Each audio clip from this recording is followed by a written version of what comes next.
અમદાવાદના દાણીલીમડામાં કાઝી હોટલની પાછળ આવેલા ટ્રાન્સપોર્ટ નગરમાં ખુલ્લા પ્લોટમાંથી ટેન્કરમાંથી કેમિકલ ચોરીના નેટવર્કનો પર્દાફાશ થયો છે।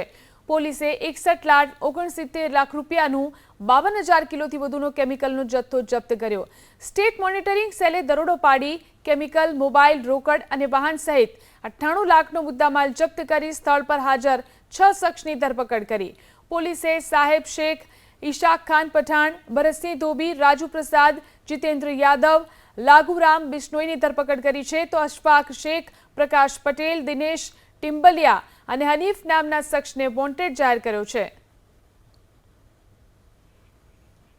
અમદાવાદના દાણીલીમડામાં કાઝી હોટલની પાછળ આવેલા ટ્રાન્સપોર્ટ નગરમાં ખુલ્લા પ્લોટમાંથી ટેન્કરમાંથી કેમિકલ ચોરીના નેટવર્કનો પર્દાફાશ થયો છે। પોલીસે 61,69 લાખ રૂપિયાનું 52,000 કિલોથી વધુનો કેમિકલનો જથ્થો જપ્ત કર્યો। સ્ટેટ મોનિટરિંગ સેલે દરોડો પાડી કેમિકલ, મોબાઈલ, રોકડ અને વાહન સહિત 98 લાખનો મુદ્દામાલ જપ્ત કરી સ્થળ પર હાજર 6 શખ્સની ધરપકડ કરી।